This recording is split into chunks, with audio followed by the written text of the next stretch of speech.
artificial intelligence, it's not intelligence. I just want to start with that. It is a tool. It is a program. It is a learning language model program. That's what it is. So what is a learning language model? You can throw a whole bunch of data against the wall, and you can train a program to look at that data and make some sense of that data. But someone has to program that initial set that's going to learn how to make sense of that data. The key is who's programming it. What is the intention behind it? Welcome to the Deconstructing Conventional podcast. This interview is brought to you by Healing United, a private membership association committed to helping you reclaim sovereignty over your health, life, and future.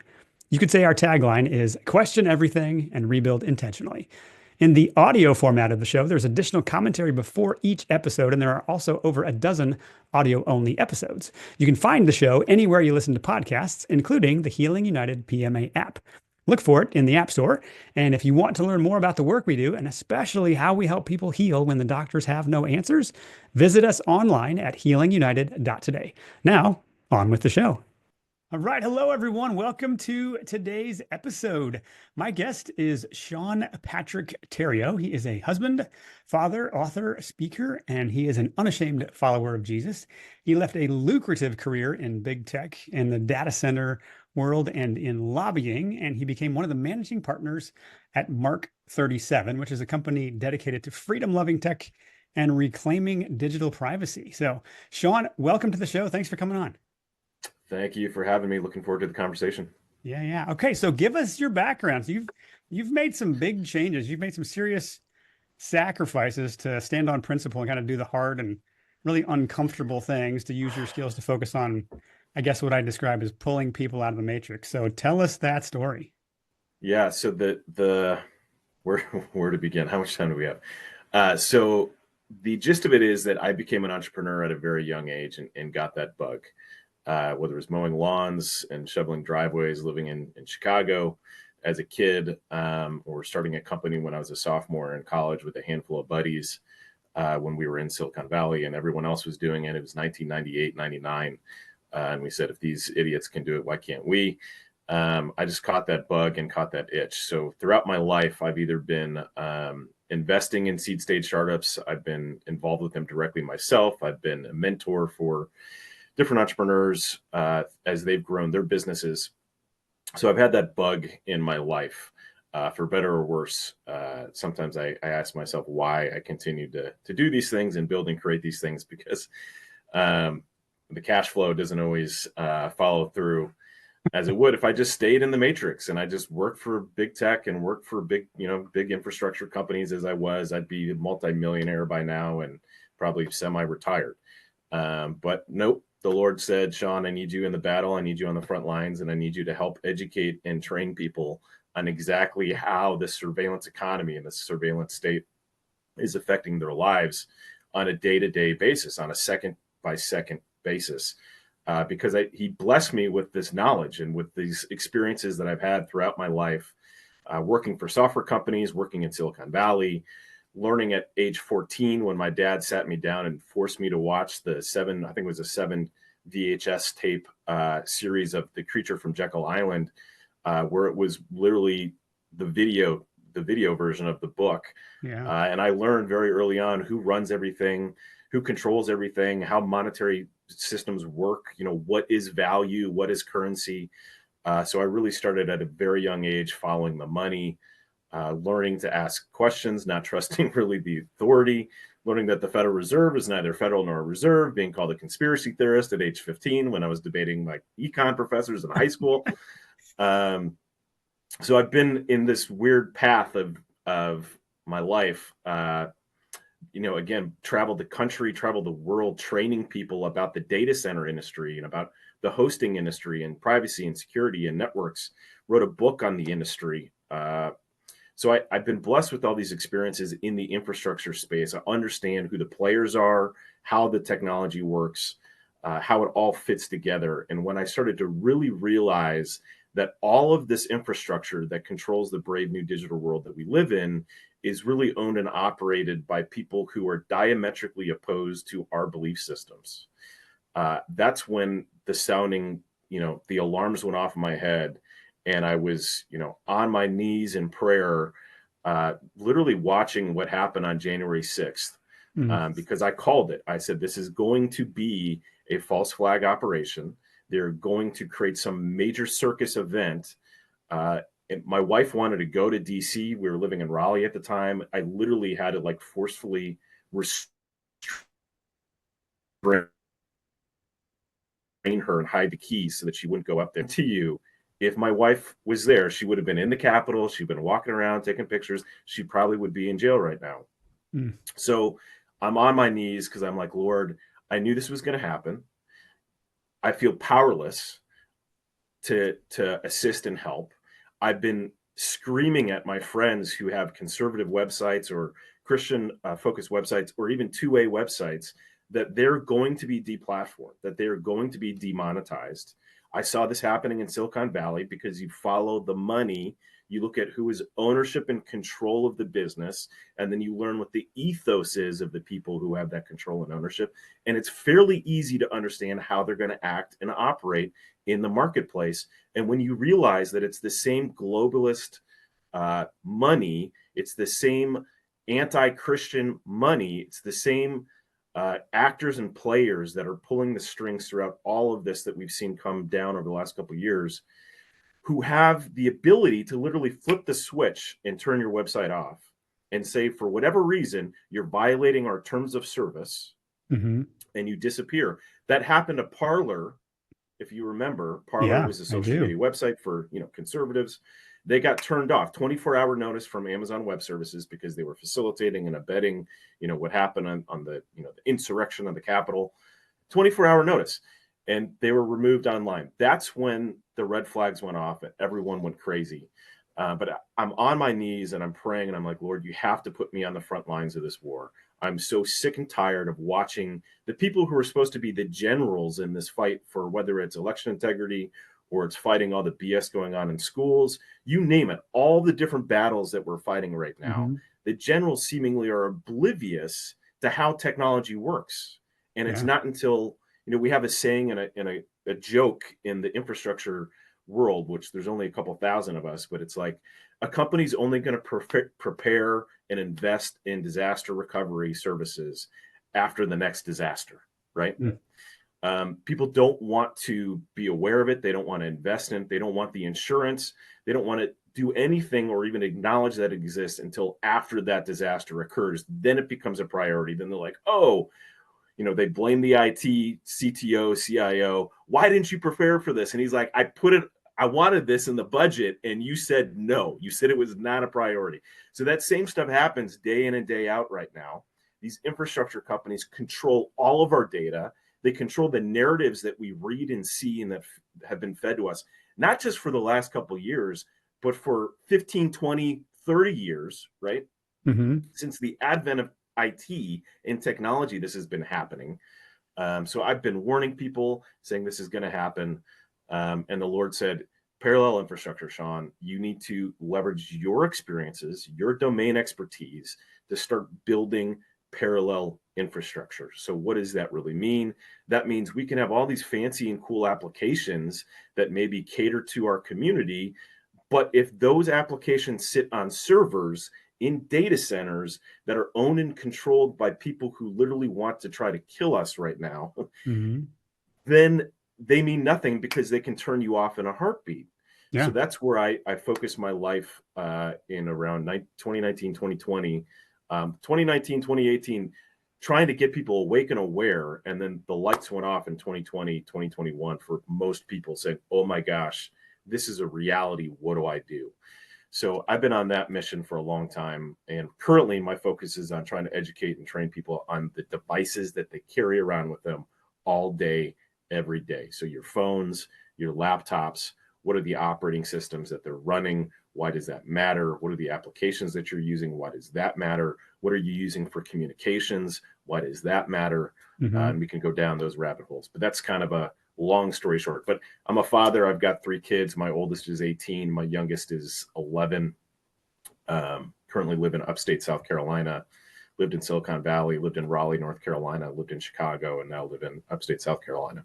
Yeah, that was a great summary. So tell us a little bit about your lobbying background too, so that becomes relevant in the conversation as well. Yeah, so many fun stories there. So upon realizing that, Google and Facebook and Microsoft, AT&T, Verizon, these behemoths in the technology world were investing millions of dollars to lobby senators, both on the federal side and the state side, because I've been actively involved on both domains in DC and in state politics, that money was being invested to convince these senators and congressmen that the best interest for them and their constituents was to support, Google and Apple and Facebook and Microsoft and AT&T. When what that really was doing, it's no different than like Walmart coming into a community and decimating all the small businesses.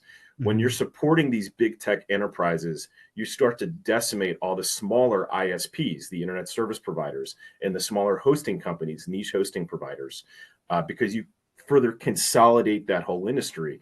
So we were going into DC and into Raleigh in North Carolina primarily. And when I was in California, I was going into Sacramento. Now I'm in South Carolina, so I'm down in Columbia.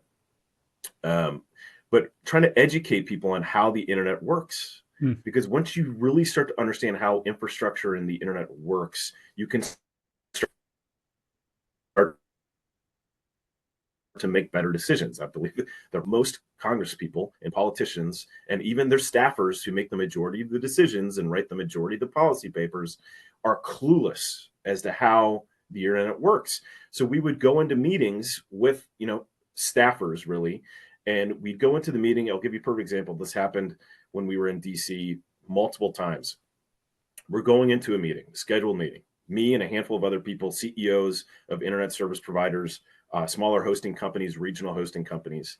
And the person walking out of the office is from either AT&T, Google, or Microsoft. Arm around the senator or the congressman, laughing, joking, great time at dinner last night. We should grab drinks tonight, yada, yada, yada, like homies, right? Buddy, Mhm. buddy, right? And then we come walking. They're like, oh, who are you from? We were with the Internet Infrastructure Coalition. It was called I2C. And we were advocating on behalf of these ISPs and these smaller hosting companies and data center providers. And they'd be like, "Oh yeah, you'll be meeting with staffer so and so today, right? Not even meeting with the Mhm. congressperson. That's who really you really want to be meeting with anyway, because they really are in charge of policy that relates to blah blah blah." So they would direct us off to that person, and then we would sit down with that staffer who was literally 21, 22 years old, Right. had near no knowledge about what the heck was going on. And we would never hear from them again, right? But Yeah. we would come armed and we would say, look, your constituents are our customers, and we have, a combined total of like 500 employees at these businesses that are in your district. So this stuff should matter to you, because if you're going to back these policies that support big tech, these jobs are going to go away in your district, and you're probably going to piss these people off. Thank you so much. This was very informative. We'd love to hear from you. Where we were talking about censorship and talking about all kinds of stuff with what was going on with the internet and the consolidation of what they were trying to convert the internet into like a cable system where you could buy your sports package of internet companies that you could access through your ISP and all that garbage. But anyway, so spent a lot of time in DC, spent a lot of time in Raleigh and Sacramento, and now in Columbia, learning how the sausage is made. And it was sickening, to be honest with you, and disgusting. I have a twin sister who spent years in DC, working in DC. Also, she worked for Bush Cheney. So I got a backstage pass to the White House when she was working there. She also was a lobbyist for the Department of Labor, and she's had a Mm. pretty incredible career in DC. So I learned from her as well how that sausage was made. And I just learned that the system there is all about money. It's all about power. You're very easily corrupted. And that the people who are in charge more often than not are sociopaths and psychopaths. They're people who are attracted to power, and they're the people that you literally do not want in power. Um, but anyway, that's my long version of the history that I've had lobbying in state and federal. Yeah, well, it's so relevant because you have like in some ways, I'm envious and glad that I didn't have my red pill creature from Jekyll Island experience in my teenage years. I had it, COVID kicked it off for me. I'm like, what in the world? None of this makes sense. There has to be an angle from which it does. And once I figured that out, I'm like, oh, there really are psychopaths. They really do crave power, and there's no end to their desire for power. And they look at every new thing that is ever invented or every technology, every system through the lens of how can I buy that and control it and own more things. And if that means stepping on people or slitting throats or buying off people or whatever has to be done to accomplish that, that's what they'll do. And there's such, I mean, the creature from Jekyll Island lays out so much of that history where you just can't unsee it. And so Right. to hear that you had that for so long and you were in the trenches fighting for teaching people how the system works and then attempting to educate at a legislative level where these things could be put in check or where the giant consolidation of what we have available to us could have dissolved, and to see there's not much will to do it. It really does. I can see why you're like, Lord, I see this problem. I don't know how to make a dent, but put me in there in the fight somewhere. And it's admirable what you're doing. So before we get to some of the details of what you're doing, help the listener who may not see or connect these dots yet. Give us some of the maybe historical plot points that you find relevant through the last several decades that give evidence so we can kind of have a more accurate map of reality of what's happening here. What has gone on in an attempt to consolidate or use technology more as a weapon against us? Yeah. So in Silicon Valley in the 90s and early 2000s, so like, let's just say even before 95, so like 92, as you know, I was only 12 years old in 92, so I don't have direct experience, but I used to have a podcast called I Love Data Centers, and I used to interview executives and owners of different data center infrastructure companies and people who literally created the internet. So I've learned a ton over the years. I love doing interviews like this with people. And what I learned is that in Silicon Valley, if you wanted money for your company, if you walked into a venture capital firm or a private equity firm or most seed stage investors at that time, you needed to have a data story.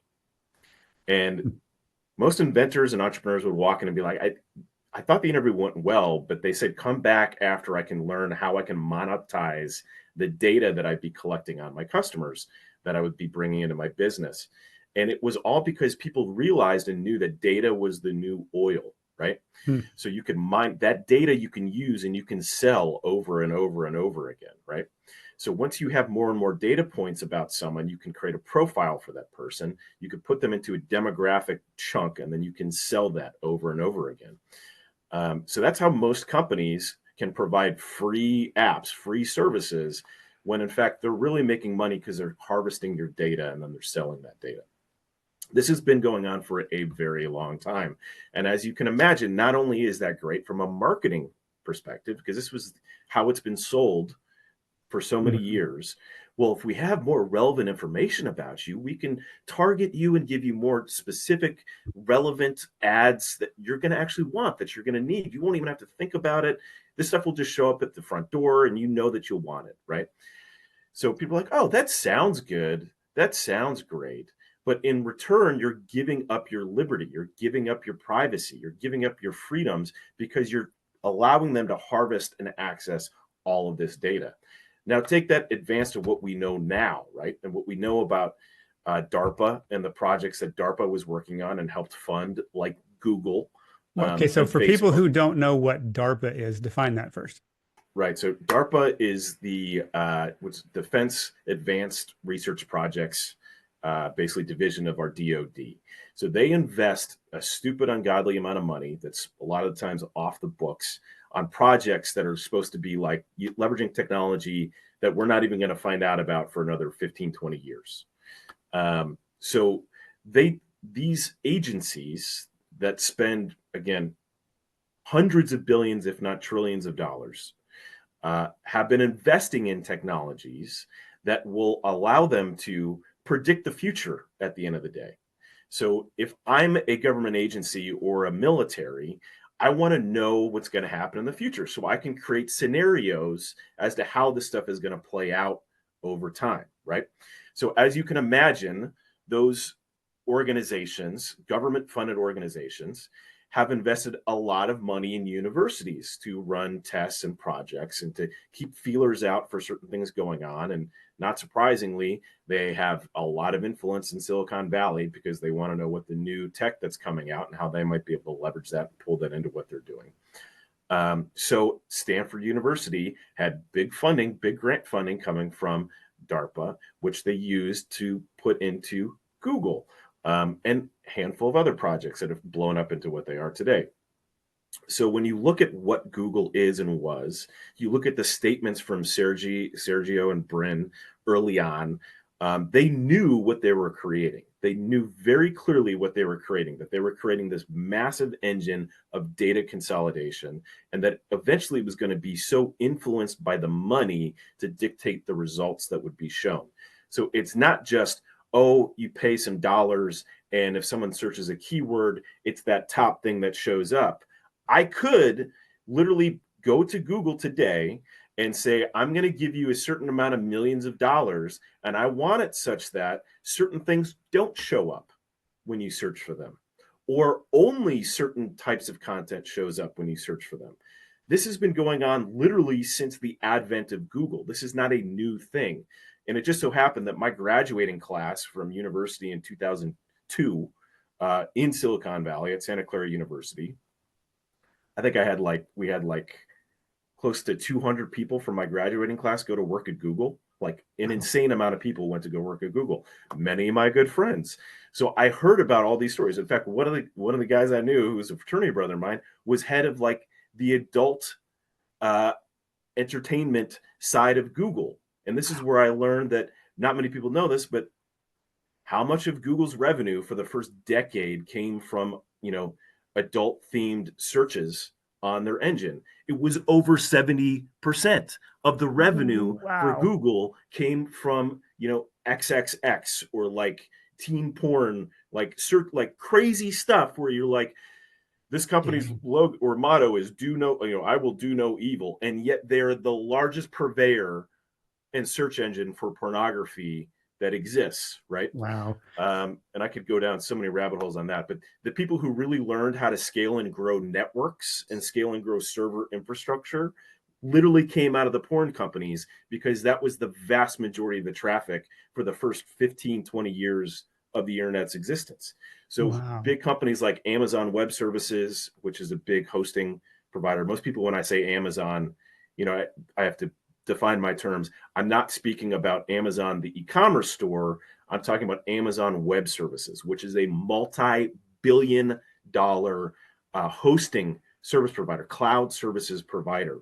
The majority, in fact, they have the majority market share. If you go to a website right now, it is likely hosted on AWS. There's only a handful of these big, massive cloud hosting service providers. So when I talk about Amazon Web Services, or Amazon, that's what I'm referring to as Amazon Web Services. So I don't know how I got on this tangent, but I'm talking about just a historical timeline. Yeah, historical timeline. So from the early days, our government, these agencies and corporations have realized that data is powerful. And how do we get data going to and from? And it's been controlled and owned and operated by individuals who are not, maybe they were Christian people who just were doing their job, right? And they didn't ask too many questions to really understand what was going on. I was among those people in my early days when I didn't really understand how the industry worked and operated. But I like to ask questions. I want to know why. I want to know how. I want to follow the money, which pissed off a lot of my bosses and my boss's bosses, which is why when I went into corporate America, I put my head down. I made a ton of money for a handful of years. And then I went to my wife and said, honey, it's time for me to go back to being an entrepreneur. I've gained 45 pounds. I hate my job. All I'm doing is playing the chess match of the conversations I need to have with these people that I don't enjoy working with every single night. I'm not sleeping well. My health is deteriorating. And she said, fine, go do it. So the timeline. With data being the new oil, you have to put that in the context of every decision that they're making is how do we collect more data? How do we get more information for people? And how do we do it in such a way that people would willingly give us their information and their data. And the perfect example of this is Facebook. And you can search this, Google this. You're the head of the CIA being interviewed by Congress. And this was shortly after Facebook came out and was part of one of the data related panels that was going on in DC at the time. And he was laughing, basically saying that we at the CIA were about to launch our own program that was going to be effectively spying on the American public and aggregating all this data about Americans and into a large database. And laughingly and jokingly, he said, and we just stopped that program when Facebook came out because people were providing more information willingly than we were even going to be aggregating and collecting ourselves into a public platform, right? So with that understanding, it's no wonder we have these companies that have arrangements with our government agencies, and I can go into this in detail, whereby they provide open access, open API access to all of this information. Our governments are actually paying these companies to have that type of access. It's not just our government, it's other governments that they get these contracts from. China, for example, has huge contracts with Microsoft and Amazon and Apple and Google and all these companies. And part of those contracts is that they get access to all this data.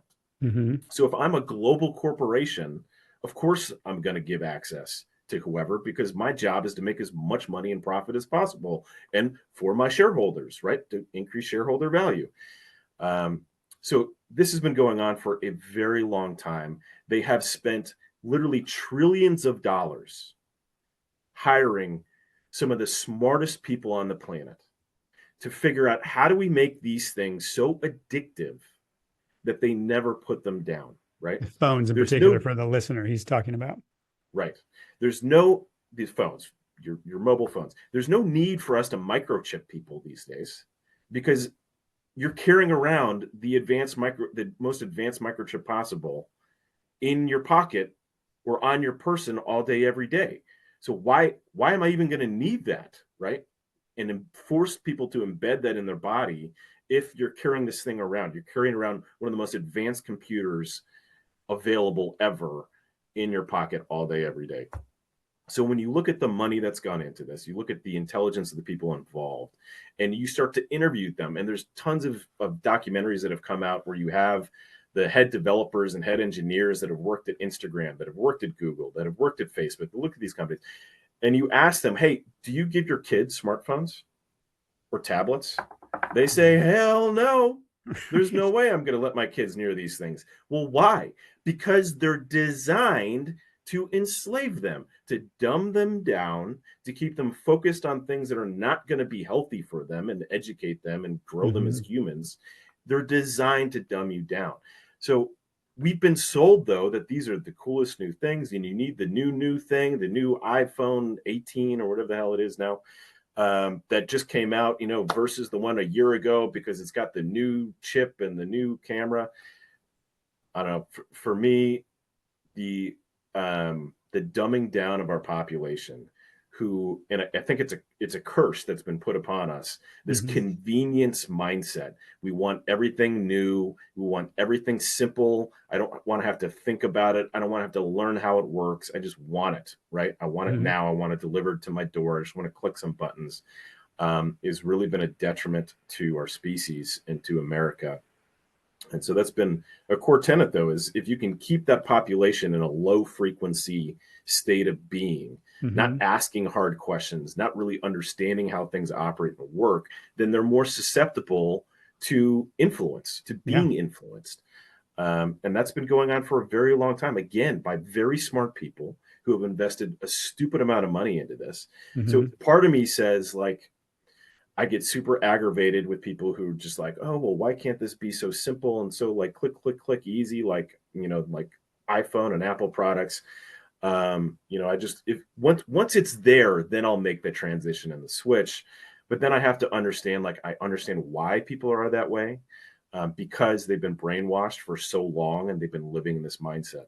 But I Mhm. truly believe the wheat is being separated from the chaff right now, and that people are being forced to learn how to do the hard things. We have to get comfortable being uncomfortable. I try, I lose my patience almost daily with some of the people I talk to. As I'm sure Yeah. my plight right now on the IT side is literally no different than yours, Christian, Yeah. In dealing the with health the stuff world. that you're dealing with in the Yeah. health world. It is literally almost a one-to-one paradigm shift or Yeah. paradigm parallel, right? Yeah. Because we're trying to educate people. We're trying to train people to take this stuff seriously because it is influencing and affecting them. And people just want the Band-Aid. They don't want to go to the core root of the problem. They Yeah. just want the simple, easy Band-Aid. No, I've jokingly, I think I told you, we're kind of both locust eating prophets in the wilderness. Sometimes we're the people who I can teach you how to heal, but I can't give it to you in a brown bottle with a white cap or a supplement, or there isn't an easy button that actually plugged into anything. There can be simple, but that's different from easy. And there's work to be done. It's like, oh, I got to actually go to bed on time, or I'm really going to have to work out. I'm going to have to change how I eat. I'm going to have to drink more water, and I can't fight the biological laws of physics. No, you get healthy. This is the only way to do it. And it's going to require you to become a better person and to think differently and make trade-offs and sacrifices and have learning curves. And most people, that it's hard to sell that because like, anyway, that's great. Is there something I can swallow that would fix this? Right.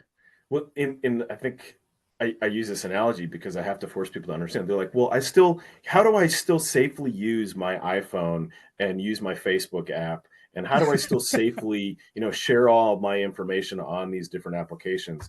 And I'm like, okay, how do I eat the Oreo, the double stuffed Oreo, chew the Oreo, taste the Oreo, swallow the Oreo, and then not have the bad effects of the Oreo, right? Yeah, I'm like, that's what you're asking me from a right. tech, like that's the parallel, right? I still want to do all the bad things. I still want to throw all of my information at these companies that are using it against me, but Hmm. I don't want to have the adverse bad effects of those things. And I don't want to change a damn thing, right? Yeah, no, it's Make hard, but I think there's like just hearing us have this conversation, I hope can kind of be that sobering.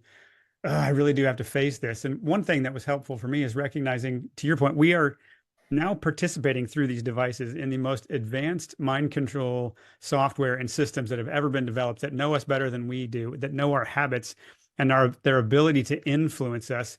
And it's not just, hey, cool, they can give me better ads.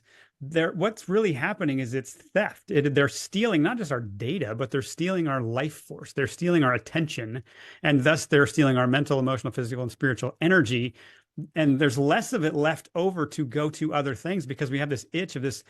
I have a moment, I need to pull up my phone and have my screen stimulate me.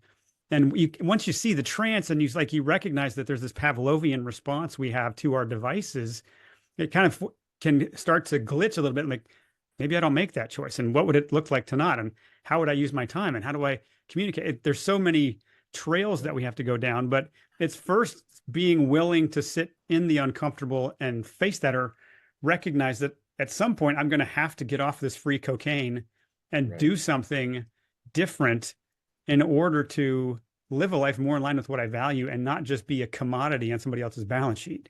I mean, you hit one of the key things, which is we have to acknowledge, have to. First step of addiction is acknowledging that you're addicted, right? Mm-hmm. My name is Sean and I'm an addict, right? And I still have to, I wish I didn't have to use technology at all. I wish I wasn't I literally pray to God every day. I'm like, God, why do you still have me doing what I'm doing? Because it's not anywhere near as lucrative as it was for me financially.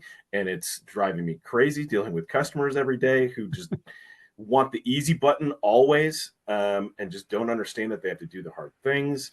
It's been a blessing in so many other ways as well, but it's hard, right? Mm-hmm. It's difficult. And I'm like, I just wish I could go back to the addiction. But I can't. We have to acknowledge that we're addicts. That's the first step. Mm-hmm. So I'm an addict. I have a problem, right? Then you have to put the plan in place and surround yourself with other people who can help you through that process. And Mm-hmm. that's where, my business comes in, and a handful of other companies that are out there right now is we're building these communities of people, because this is a journey, right? You don't just Yes. buy, for example, you don't just buy a raised bed and some seeds and then I'm a gardener, right? Right. I can feed my whole family. That's not how it works. It's a step-by-step process. It's a Right. journey. It may Yep. take you years, right, to become proficient and advanced in knowing how to do these things and do them really well. And you may not have the full capabilities from a money perspective or even an intellectual capacity perspective to fully understand this stuff and fully optimize it. But you have to understand it's like you don't just walk into a karate studio and say, I've got an hour, make me a black belt, right? Right. Yeah. That's not how it works. It's Yeah. like with health. You don't just have one, hour long session with Christian, even though you're amazing at what you do, and you walk away and you're like, I'm going to lose all kinds of weight and I'm going to be perfect. I'll Yeah. be fine, right? I paid the money, That's so not I'm sure that's going to happen now. Like, no, yeah, but there's work to do after that. Like, there's yeah. work So to do. you probably know we did that program, the Sovereignty Project, which was a year-long attempt to systematically disentangle from 6 different major areas of where we are consolidated into a little eat this and think that and use this monetary system and use this technology and so on. And I've probably only implemented half of what I learned because to your point, it is a journey. There are so many different things that once you start pulling on the one aspect of the web, you realize it reverberates through the whole thing. And there's a patience for it. And once you kind of metabolize that, oh, this is a process to your point.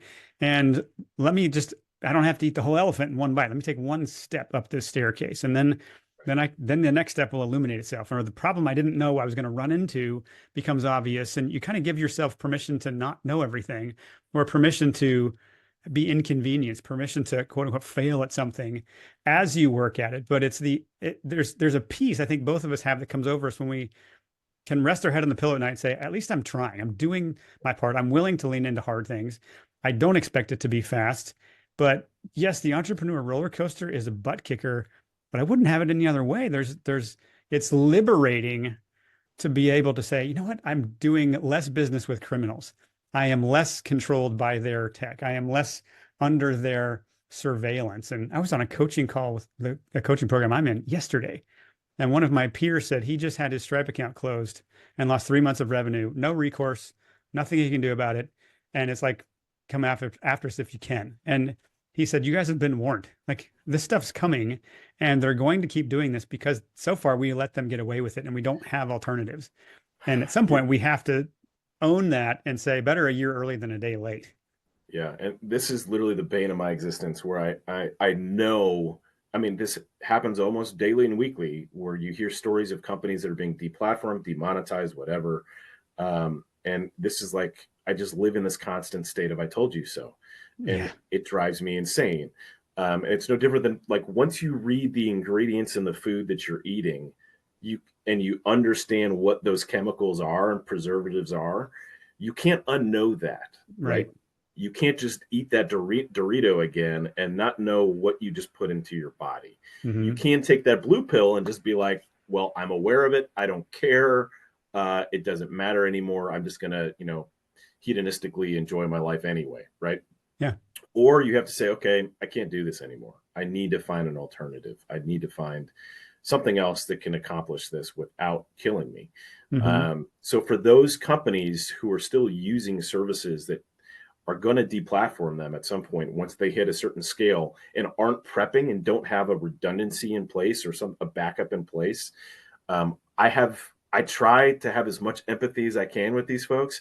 It's just really freaking hard because I'm like, how did you not see this coming? You Yeah. literally have the bullet coming at you and you're like, it hasn't hit me yet, so I'm not going to take it seriously. Um, it's the paradigm I live in, and it's frustrating as all heck. And I can tell you honestly, if it wasn't for me reaching the knowledge that I gained at a very early on, and I could talk about 9/11. 9/11 for me was so clearly an inside job from the second I saw what was going on. Called the demolition, was called an even bigger conspiracy theorist after that. But I got crazy depressed, man. Yeah. I was like, how am I the only one that sees this at my whole university and school? How am I the only one that's asking these questions? Why Yeah. am I the crazy one when this is obvious what's going on? Building 7, how we Right. only have like 3 freeze frame photos of what hit the Pentagon when it's the Pentagon. When they picked up a passport on the street and they had, on the TV screens and saying the FBI found this passport from one of the, the hijackers of the airplane. And there were like fire fringed parts on. I'm like, you saw what apparently hit these buildings, and you want us to believe that That you the found a passport passport was on this. largely, Who's believing this stuff, right? And yeah, I'm, what is wrong with you people? And they're like, you're the crazy one. And I'm like, oh my God. yeah, Like, Lord, if the world is run by criminals and gangsters who can pull this off, right? And mind control everybody to believe that we need to go fight the baddies overseas, right? Because of hmm, this. And the Patriot Act, I read the Patriot Act at age 21. I was one of the few people that read the whole freaking thing. And I was like, read this thing. This is horrible. This is going to take away all of our sovereignty and our rights, violations of the Fourth Amendment, First Amendment, all over the board. This is simply giving them carte blanche to do what I know they're already doing, but now they can get away with it hmm, legally, right? yeah, And everyone thought I was crazy. And I'm like, Lord, I don't think I can do this anymore. I want to save souls. I want to change the world, but nobody is taking any of this stuff seriously. What's the flipping point? And I was yeah, seriously considering offing myself at that point. Honest to God, I was in tears, super depressed. And I was wow, like, I don't know if I can do this anymore. And I was 20, 21 years old, right? wow, But finally, the Lord spoke to me and said, Sean, your job at this point, at 21 years old, is not to save the world, man. Your job is just to right, become the best soldier you possibly can be and learn how to have conversations with people and empathize with them and learn from them, and to such a degree that you can then start to plant seeds and just plant seeds. And so yeah, just that's your only job right now. And yes, the world is evil, but this world is a test. That's all it is, Sean. It's a test. And I mm, think listeners need to understand this. With as horrible as the stuff is out there, it's, I think, designed to be that way. Because if I'm a king and I want to know that I have loyal subjects, if everything is honky donkey, happy go lucky all the time, then of course people are going to be like, oh, we love the king because everything's awesome, right? It's not until times get hard and your back is up against the wall and you're near choked out about to die that you have to realize, oh my gosh, this stuff is real, right? hmm, And yeah, who are you going to turn to? Who are you going to trust, right? Do you put your trust in the king and your Lord of Lords, who raises the dead and moves mountains? Or do you put your trust in yourself? Do you put trust in the dollar? Like, where are you putting that yeah, faith and that trust? So for me, I'm constantly having to remind myself, yes, this stuff is hard. It's designed to be that way. I use it to refine myself and make myself stronger and better at who I am and what I do. Because at the end of the day, I do not want to have a conversation where I sit down with God on my deathbed and he's like, hey, bro, I told you exactly what to do. I made it very clear with the 10 commandments, with scripture, with, the tenets of your faith. I made it very clear exactly what I wanted you to do. And I also made it very clear from an occupational perspective what I needed you to do. I made it very clear to you. And why didn't you do that again? Why did you not right, follow these things? Because why? Because you yeah, were afraid, right? Because you didn't have the fortitude to do it. When you have me on your team, when you literally have the person who raises the dead and created all this, like I am infinity. You have me on your team, and you have excuses for me right now. Like that's yeah, not the conversation I want to have with God. I want to right, come to God and say, I put it all on the battlefield. Yes, I was sinful. Yes, I was not perfect, but I put it out there on the vast majority of the time. You know, I'm in your hands, Lord. And I need him to say to me, I want him to say to me, well done, my good and faithful servant. That's all I want. That's all I'm striving for. And yeah, I don't think I could get there knowing my sinful nature unless I had to go through some BS and some hard times. I just yeah. don't think we as humans are designed to do that. Yeah, well, the crucible is what forges character, and it's not fun, and nobody really wants to sign up for it, but it is where we're tested and where our resilience becomes unflappable. And yeah, for those of you who this sounds like, because both of us can relate to that particular sentiment of like, I am not going to mail it in and just say like, yeah, that was a lot, and I just decided to go play Nintendo and try to, not face it and pretend, hope it'll go away. Neither of us are able to do that. And if that sounds like a push or a nudge to some of you, just appreciate that that urge is there, and it's between you and God what you do with it. But you, at the end of this, you want to be able to say, you know what, I did leave it all in the field. I didn't quit. I tried. And to his point, I wasn't perfect, but I did what I could. And I guess one thing I want to say to you, Sean, as somebody who it took me longer to wake up to, like, I didn't see 9/11 for what it was until after COVID hit. And then I was like, oh my gosh, this is a lot bigger than I thought. So I guess I'm preemptively, or post story, saying sorry on behalf of a lot of us who thought you were crazy for a long time. And we are slow to the party. We're late to get here, but there's more soldiers at your back now. And we do appreciate that you carried the torch for that long. And that for those of you who still think the official story of 9/11 is what it was, just look up Building 7 and see if you can make sense of that and get back to us. But there's an evil cartel that has their own agendas, and we are pawns in their little game, and we're not in their club. And once that clicks, and we can start to look at reality a little more accurately. So a couple other things I want to ask you about, Sean, that are somewhat relevant on the, I guess, more current events timeline. One is TikTok and the other is AI. So tell us a little bit about the attempts to get TikTok out of the picture and what you see happening there, so people can understand what's actually going on. Yeah, I think the primary, I mean, so how do I frame this? When you realize that who really controls Congress, right, and Mm-hmm. DC are the intelligence agencies. And who really controls the intelligence agencies? You have to unravel that. You just spoke about it. It's the cartel. It's this global cartel of people who are not aligned with their values. They're looking for a depopulation agenda. They want an annihilation of nations, annihilation of borders, just a one world order, United Nations, one world government, one world everything. When you realize that, you have to understand that our Congress is really a puppet and a tool of that agenda. So when they start going after TikTok, right, and pass legislation that happened overnight, it was like within a week, stuff came onto the floor and they voted on it. People say, oh, it takes years for a bill to get passed in DC. Well, no, not when you have the right friends and the right money involved. It can actually go very quickly. So with TikTok specifically, like, why did we not have a Instagram or a Facebook or any of these other bills, right?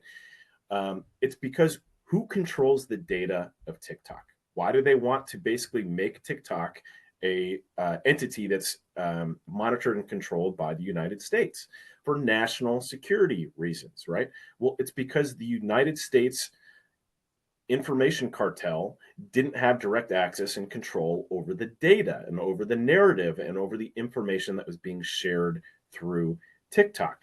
So there's that piece of it, because there's two big components to this. So they want to basically gain control over that platform. They did not have control over that platform and the data on that platform. The other key piece is that, very much so, just like with the central bank digital currencies that I think your listeners are probably very Yep, aware of, they or are you aware. are. Yep. There's a big push for what's called a digital ID, which goes part and parcel with the CBDC. So we are going to hear and see more and more of legislation that's being passed for our best interests to Mm-hmm. protect people online, right? Such that you can't go online without verifying your identity. So they want to remove any concept of anonymity Mm-hmm. online, tie that digital ID to your profile, of which they have all this other information, so that it becomes even simpler and easier to roll out a social credit system, which is then also tied to your central bank digital digital ID and digital credit score. This is not like conspiracy stuff. I mean, I literally have been screaming this stuff since back in the early 2000s, because Right. they've been saying this. If you just read, now they're overtly in meetings, like you just Mm-hmm. look at the World Economic Forum and Carl Schwab and look at what the United Nations has been saying. Look at all these big organizations. They are now unapologetically telling us that is exactly what they're pushing for, that it's in our best interests. And this is literally stuff that I've been trying to get people to wake up to for a very, very long time, and been told I've been crazy. And now it's like literally playing out right in front of us. So that's my thoughts on TikTok, that they're Yeah. pushing for a digital ID and that they don't have control and access to the data and the narrative, which is why they need to legislate Well, that. And one point I'll make on TikTok is the pretext is that it's owned by China and that China's doing nefarious things to infiltrate. And if you actually go look at who owns TikTok, the majority of it, I think it's around 60%, is actually American owned. So it's not like China could even have a controlling influence in it, but that they need some sort of story to say, this is why we have to do this to protect you. And just anytime you get the official narrative from the mainstream media or Washington, just know that that's the story you're supposed to believe and It's literally the question it. opposite of what is Correct. actually. It's like Right. the name of any bill is Right. literally the opposite of what's happening. It's Yeah. like the Protect America, the Patriot Act is really like Inflation reduction. right, exactly. Right. But, Extra inflation act. Right. right. So, And okay. once you Tell us. understand that game being played, you're like, oh, now all Yeah. this makes sense, right? Yeah. This should have been the Trader Act instead of the Patriot Act. But yeah. Right. Okay. So AI is another, obviously a big one these days. I heard you explain AI a little on a different podcast you were on, and I was like, that just grounded it, helped me understand what it actually is. So tell the listener a little bit about what AI is and where we might want to have a skepticism or a limited use for it. Sure. So artificial intelligence, it's not intelligence. I just want to start with that. It is a tool. It is a program. It is a learning language model program. That's what it is. So what is a learning language model? You can throw a whole bunch of data against the wall and you can train a program to look at that data and make some sense of that data. But someone has to program that initial set that's going to learn how to make sense of that data, right? So when you go to, even Brave, so I'm a huge fan of Brave browser. If people are still using Chrome or they're still using any other browser, please get off of it. Please use Brave. If you're using Firefox, that's okay, but you have to do a lot with the settings in order to get it to the shape that it truly is as private and secure as Brave is. So you may as well just use Brave. But Brave has its own AI system now too. But the key is who's programming it. What is the intention behind of the program that's running the learning language model? So we learned this with Google, right? So when they pushed out their Google image AI, right? Or even Chat GPT in a lot of regards, right? And you would ask it questions and it would give you clearly biased results that were not based in reality, right? That helps you understand this learning language model was programmed that way to disclude or remove some information and some data and only include other information.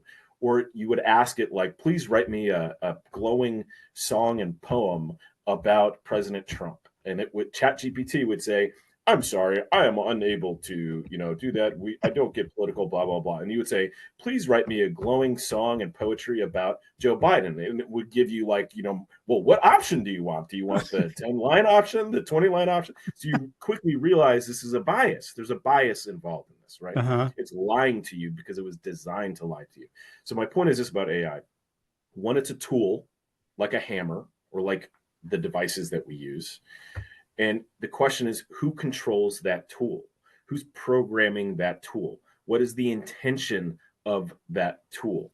When you understand that and you view it through that frame, you can use AI for good. And Breitbart is one of those companies that's actually doing a decent job of this because they've aggregated all the scientific data that's out there and all the studies that are basically you can't find if you search for them on Google. You can't find, even though they're Right. peer-reviewed scientific studies.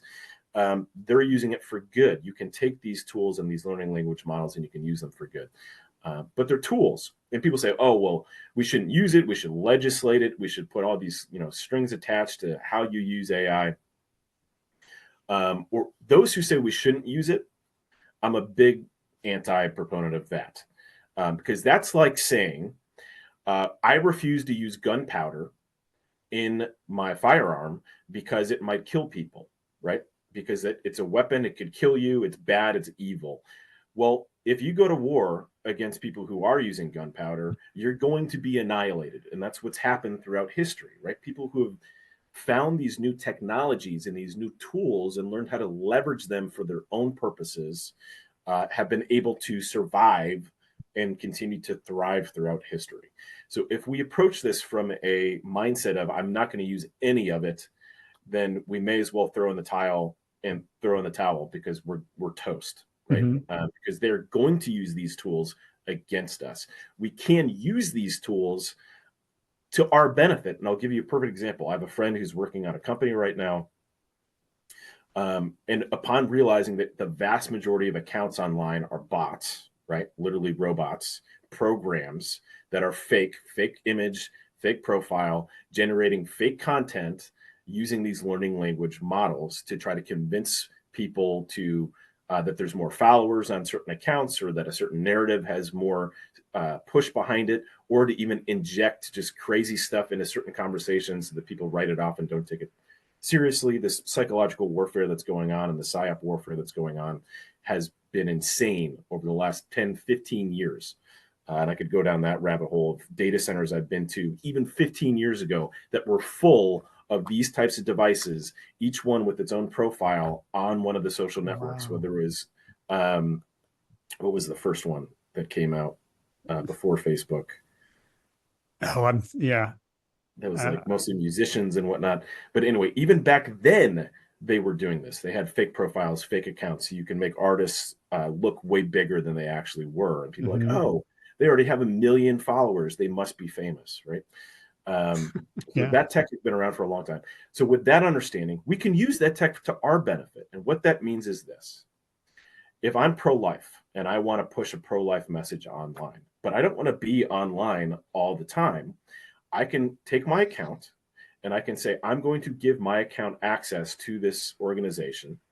And when there is a certain significant conversation going on about pro-life issues, I want to be able to chime in and put my perspective. So what this learning language model can do is it can scan through your posts, learn how you talk, right? So that when you push a post out, it'll be in language that will sound like it really came from you, right? And be pro-life, right, in the message. And you'll get an email or notification that says, this conversation is happening. Here's the message that we want to send on your behalf, basically through your account into this conversation, so that we can flood those conversations with real people having real opinions about these topics. Does that make sense? Yeah, it does. I like I heard you on a different show talking about the idea of like, because it's bad, we need to exit and not touch it at all. And I liked your frame that these different environments, your TikTok, your Facebook, your YouTube, they're battlefields. And if we go into it with that mindset that, oh, this is the war part of what we're doing, and we are here to save lives and win souls and help extract people from that and show them the truth. And maybe, I think in my case, try to put them in a protected ecosystem where we can have conversations and not have creepy bots and infiltrators and gutter snipes and that sort of thing. There is a place for engaging in it, almost in a missional aspect, whether you come from a Christian perspective or not. We're trying to help people see reality and understand that they are being stolen from, that they are being lied to, and that the reality that they think they're seeing on these platforms is not real. And I loved your analogy of our enemy has our comms. They have listening ears in everything we touch. So I'd love you to weigh in on anything I just said, or pivot to that comms analogy, because it's brilliant. Yeah. So there's two pieces there, and I'm going to hit on what you were first talking about. So the battlefields, TikTok, Facebook, Instagram, if you're simply there consuming content, then you're the product, and that's a problem.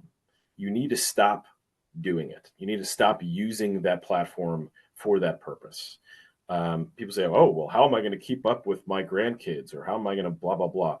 How did you do it 15 years ago? How did you do it before any of these platforms existed? I mean, I love my wife for so many reasons, but one of the things that I really admire about her is her devices are tools that serve her.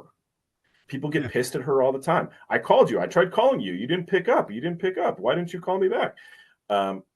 She leaves her phone wherever she leaves it. She forgets where it is all the time anyway. She does her thing throughout the day. She doesn't bring it when she goes out places. She just doesn't. Because when she wants to pick this thing up and she wants to see who called her, she can. When she wants to see who texted her, she can. She's not a slave to the device.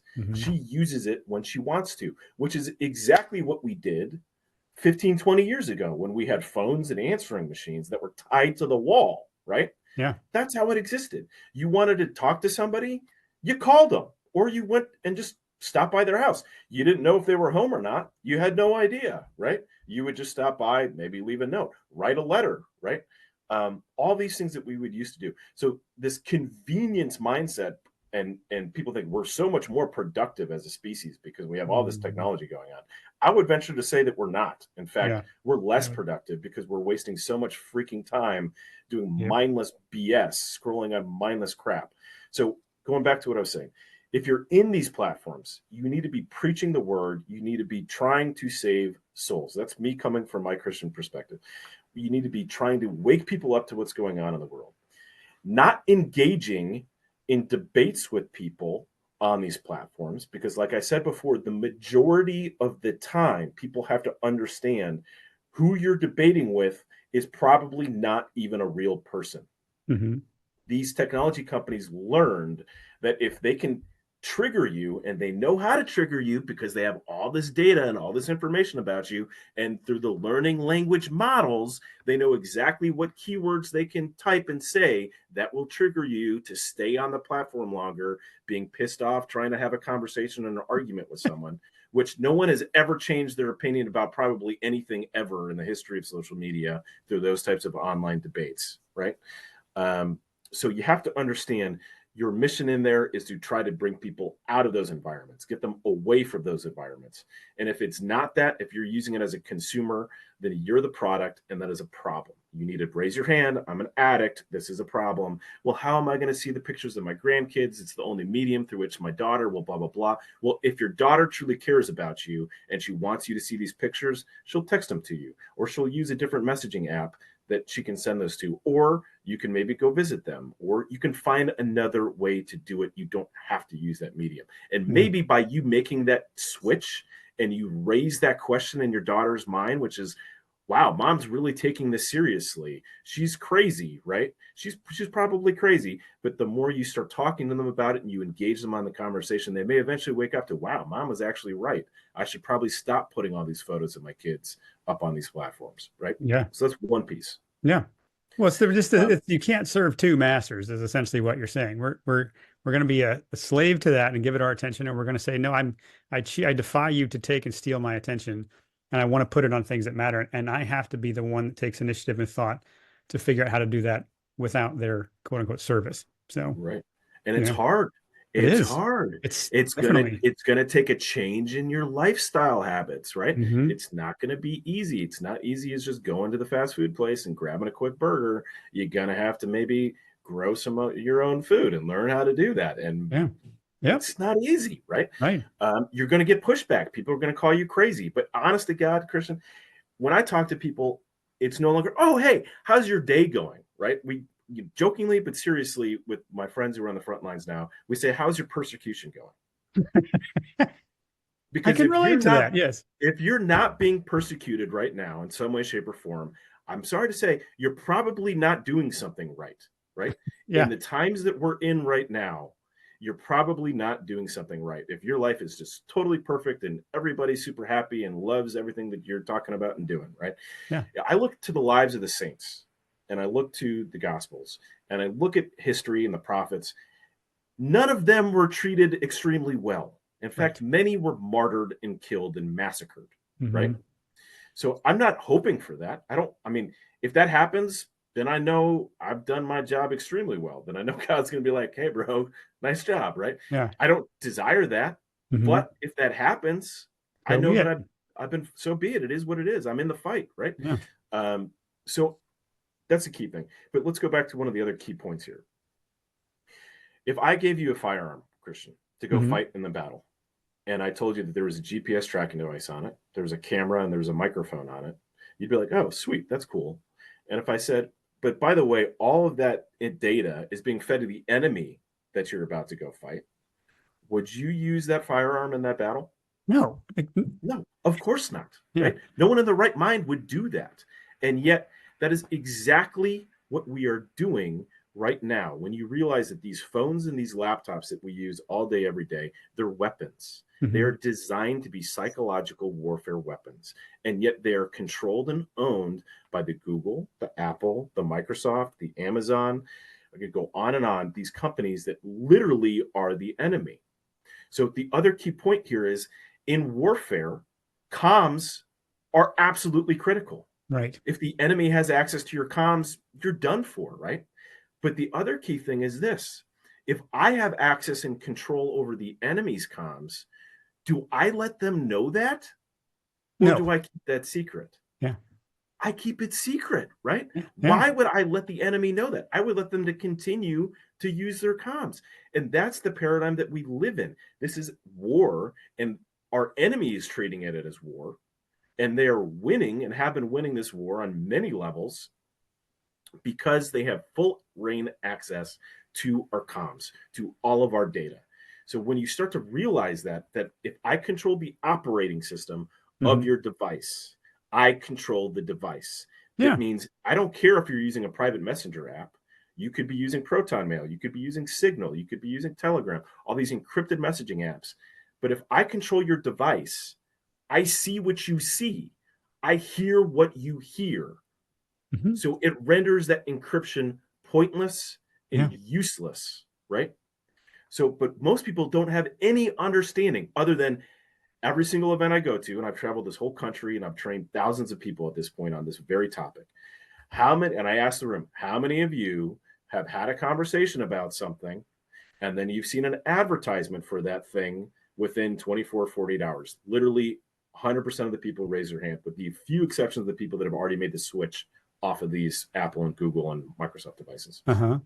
Every single person. Right. And everybody wants to tell me their story about, oh, just the other day I was talking about buying a boat, and then I saw boats. They were selling my house, and then it was a real estate company, or whatever. Everyone has it. Some people get stuff in the mail too within 24, 48 hours of them talking about random thing, right? And very specific thing, like I want a labradoodle, and then all of a sudden you get ads for labradoodles, right? Yeah. This is a real thing. Everybody has a story. So we know these devices are listening to us. Yeah. And tracking and storing all this information. So not only are these companies monetizing that information because that's been sold. So Google has said anyone who uses the term labradoodle, right, that has a certain dollar value that is being sold in the open market. But it's being used by people who want to manipulate and control us and the narratives that are going on around us as well, right? Well, and it's bigger than that. It's not just the narratives, it's the ability to figure out when a conversation is building or where people are gathering and getting organized. And they can just, they can preemptively see that data cloud coming together and say, oh, let's just take Parler out because we can't have that conversation going on. And there, to your point, the kill switches are everywhere.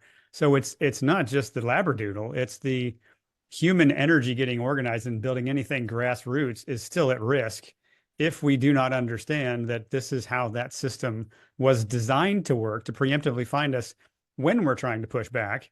And the stupidity of giving them our comms while we're trying to win the war just makes even more sense. Like, that is a problem we're going to need to solve if we truly hope to make an impact here. Yep. And that's in part what drives me every day, is when I see generals who are on the front lines of this war, who are still using iPhones, who are still using their Google Android devices. They're still using Microsoft Teams. They're still using Zoom. They're still using all of these platforms and applications and operating systems that are literally owned and controlled by companies that are trying to destroy us. And it's, the money that they make off of us through all of this, not only is it being used against us, but the money we give them and that they generate from all this data. Yeah. To the tune of five big tech companies make over $1 trillion a year. Which is, and they spend more than almost every country. It's mind-boggling, right? Yeah. And they spend tens of billions of dollars on candidates, on causes, on DEI initiatives, on hiring practices, on all kinds of stuff that is literally designed to keep us in this 1984 Brave New World slave system, right? Yeah. So again, this is like, once you read the ingredients on the food and you understand what it's doing to yourself, you have to make that choice. Yeah. Am I going to continue to eat this garbage and use this stuff that's killing me? Or am I going to start the process of making a change? And it's a journey again. So that's why on my website, for example, you can sign up right now on the very top right. It says free consult. You can spend 15, 30 minutes with me. I will have a conversation about you, try to figure out where you're at in your life right now so that we can start to walk you through that journey. Here's your options. Here's the process. Get you started on that journey and on that process. But you have to make that decision. You have to say, okay, I know there's a million things I need to be doing in my life right now, to include eating healthier, working out, thinking better thoughts, having happier thoughts to manifest throughout the rest of my body, drinking more water. But one of those things has to be the technology that we use, because these devices have started to control us and have for a long time. That has to be a priority. It has to. Yeah. Cool. Well, I want to give you a kind of a quick hit list of, I imagine listeners are like, tell me what else they're interested in pivoting in some way. So just maybe quick responses of almost find and replaced so you mentioned Zoom, you mentioned Microsoft Office, et cetera, et cetera. So what, if you have an alternate for, let's say, Zoom, what's your go-to? So there's a company called Meeten, MEETN.com. Okay. That's an option. Meeten is a Zoom replacement. My business has been using it for about 1.5 years now. It's gotten really good. It can literally do everything that Zoom can do. The ownership over there are diehard libertarians. They will fight to the death to defend our constitutional rights. So Meeten is a Zoom alternative. By the way, I have an article on my site. If you go to the resources page, it's the very top article. It's boycott big tech resources and alternatives. It lists all of this for your email, your VPN, your browser. All of it is right there. Fantastic. I'll hit some key ones. Brave Talk is another one. Not many people know, but you can use brave.com/talk. That is also a conference call feature. It's actually free for up to 4 people. Didn't know. That's an option. There's all kinds of fun options if you want to start to manage and host your own stuff. So you can create up your own private comms. You can create your own private video conferencing service. It takes someone to set it up and then manage it. But all that stuff is also available. You can learn that as well through our website. Give people your website just so, as their. It's mark37.com. Mark37.com. And that's scriptural, by the way. We can get into that maybe later. But mark37.com. Right. Okay. But one of the first key steps, and I just want to make sure that I hit this point. Like, before you talk to me or any other geek about like what the journey needs to look like, you need to do an audit of your own personal digital life, right? So you don't go into the gardening store and they say, well, and say, I want a raised bed. They're going to ask you, well, how much space do you have? Do you have a really small backyard? You only have a patio to work with? How big is that patio? Like, what are the dynamics? What are the variables that we're playing with? So you have to audit your own digital life first. What are the devices that I'm using? What are the applications that I'm dependent on? Do I have the username and passwords for those applications? That alone stumps like 90% of people. They don't even know the usernames and passwords for the things that they are literally dependent on. If they got a new device and they had to re-log in, they'd be like, I don't know. I have no idea. Right. Yeah. So you have to do this digital audit. What are these devices? And then look around, expand this. So I have an article that's just on this. It's 3 steps to digital privacy and freedom. And it walks you through this audit process. Go through your house. What are the smart devices that I have around my house, right? Are you using an Amazon Alexa Dot or a Google Dot or whatever the heck these things are called these days? Yeah. Get that thing out of your house, right? It's not like, how do I use this thing safely? No, there's no safe way to use it. Get rid of it. Use it for target practice. Sell it online. Get rid of the darn thing. I like the target practice option. I hadn't thought of that. Yeah. Your smart TVs. Most smart TVs have a camera and a microphone on them. Did you know that? Yeah. Did they tell you about that? Do you have a smart TV in your bedroom? Because you probably shouldn't keep that smart TV in your bedroom with a camera and a microphone on it. So simple things like that, where first we have to take an audit of our digital. It's no different than if I come to you, Christian, I'm like, hey, I want you to make my eating habits better. You're like, well, what are your eating habits now? Yeah. I can't tell you what to change to if I don't know when you eat, what type of food you're eating now.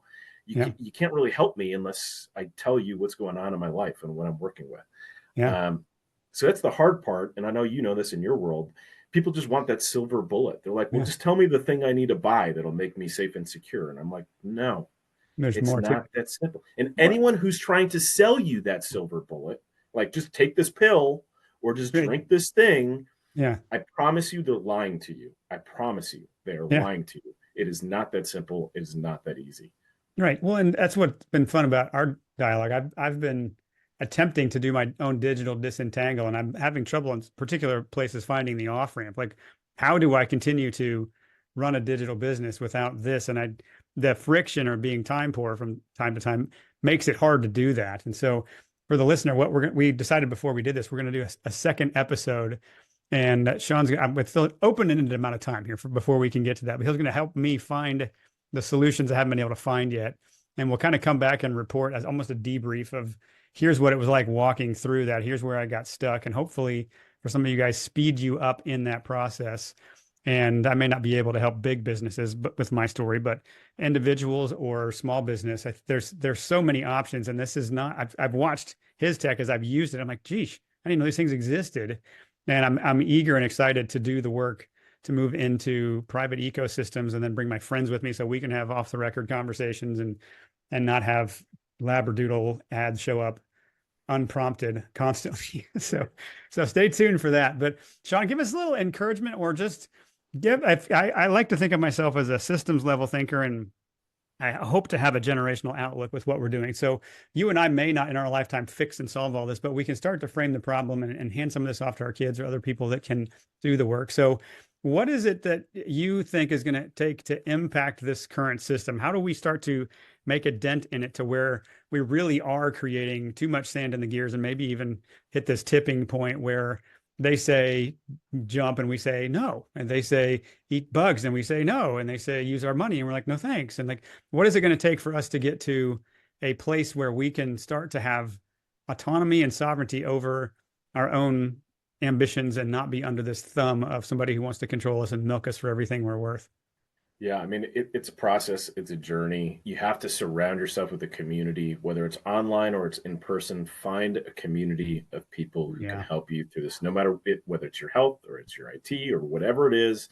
You need to find that community that is so absolutely critical, so absolutely important. Um, so the community is key, and those communities are growing across the country.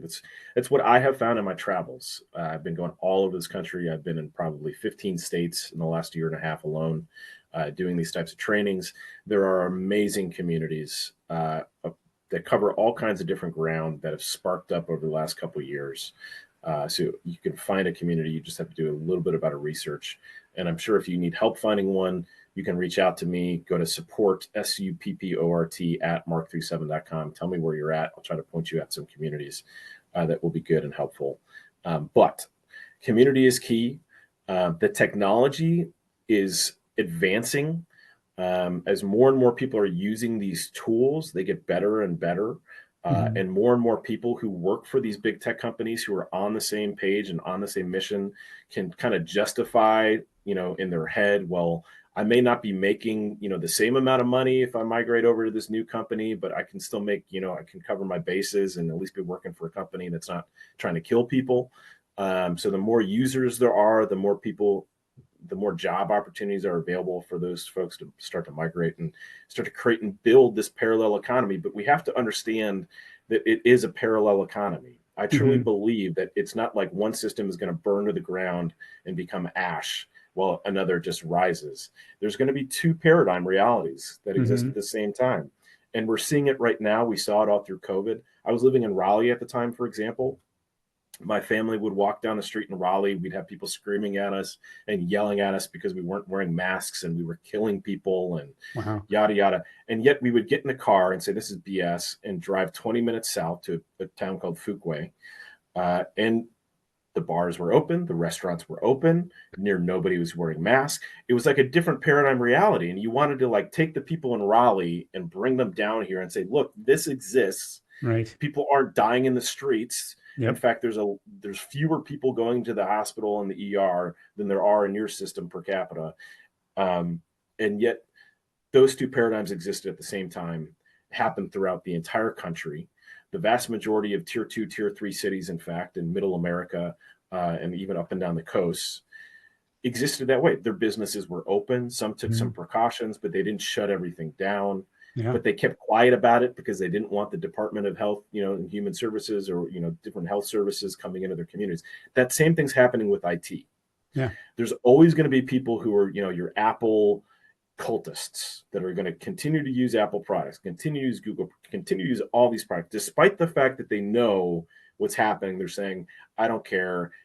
It's convenient, it's easy, it's simple. The pros outweigh the cons. So what, right? Mm-hmm. We're not going to change everybody, but you can make a difference Mm-hmm. by you simply starting to do these things. Like I said before, by not being on Facebook and someone saying, why did you get off Facebook? Right. You can start that dialogue and that conversation and start to explain to people. And this is why I do a lot of the face-to-face trainings that I do. If I can give people just some nuggets of information and knowledge that they can then share to Mm-hmm. start that conversation with someone else, then I've done my job. Yeah. I've done my job. So by you starting to do these things, you can start that conversation with the people around you and in those communities. So be the agent of change, right? So, Yeah. the Gandhi quote, be the change you want to see in the world. Like, yeah, do that, be that. There's more and more people. Mm-hmm. From a device perspective, there are phones, operating systems, and laptop operating systems that don't require you to learn how to code. It used to be the case that if you wanted to use Linux, you had to learn how to code and script. You Mm-hmm. don't need to do that anymore. That's new as of like 4 years ago. Yeah. That's huge. Fantastic. So now my 77-year-old dad, who's like a tech neophyte, which means he doesn't understand technology, he can use a Linux-based laptop Mm-hmm. and not have any issues or problems and not have to go in and try to code anything. It just works, right? Yeah. So that exists, and we have those devices that are available on my site, but they're all over the place now. Same thing with your phones, all kinds of applications that you can use that will accomplish what you need to accomplish that are not harvesting your data. So all this stuff exists. You just have to start the process and start the journey and figure out what is going to work for me in my life, with my demands, with my needs, with my family, in my region, in my location, Yeah. all that. Yeah. Well, and if anybody listening to this has, you're an investor mindset, or you have big money behind what you're doing, and you're trying to find something to get behind, this could be one thing. That, to Sean's point, the technology exists, and we need money to help it scale. We need people who are willing to invest in this and create the jobs and the marketing, and give people like us more microphones to pick up and say, we can do this. It is possible, but we just need the will and the people to make the services better and better. And that, to your point, Linux already works. Like, somebody figured that out. Thankfully, that's one fewer problem that we have that we need to Yeah. solve. And Amen. And I appreciate you saying that, because I've invested all of my savings. I've even gone in the hole, too much money. And I have put everything on the line on this, and I need some capital partners to help us continue to do what we're doing and scale and grow what we're doing, because we need some help. And Yeah. the unfortunate paradigm reality we live in is conservatives are Mm-hmm. conservative with their money. So Yeah. they'd rather go invest in another Jimmy John's that they know that they can get a 6-7% return on, even though that doesn't even meet inflation these days. Right. Then go invest in something new in a startup. Like, that's not how they think and how they operate. So it's not just me, it's every entrepreneur I know who's on the same mission right now. We're struggling because we're trying to find capital from investors who are willing to get behind these types of projects, and it's tough. So we're dependent on, unfortunately, like mom and pops, and we're dependent on, Joe, who's barely getting by anyway, right? Like, that's Mm-hmm. not how it should be. Yeah. So it's very frustrating right now. But if anyone who's listening resonates with what I'm talking about and understands this problem set and wants to help and support in any way they can, from a capital perspective, I'm actively right now in a campaign to raise some funds. Yeah. Well, and so tell them how to find you, and we'll wrap up with this here.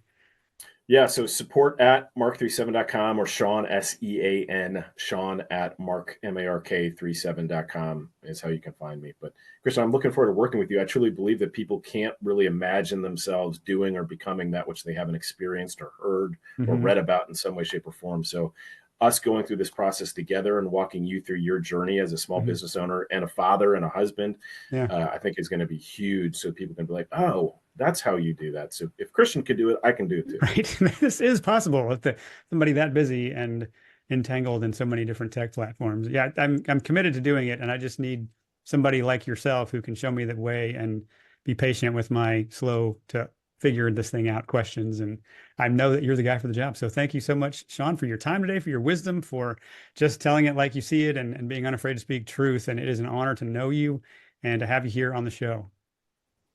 Right back at you, brother. Thank you. All right. We'll talk soon. Peace. Thanks for listening to Deconstructing Conventional. If this conversation sparked new questions or helped you see things in a new light, feel free to share it with a friend who is on a similar journey. Don't forget to subscribe so you never miss an episode and a perspective that challenges the norm.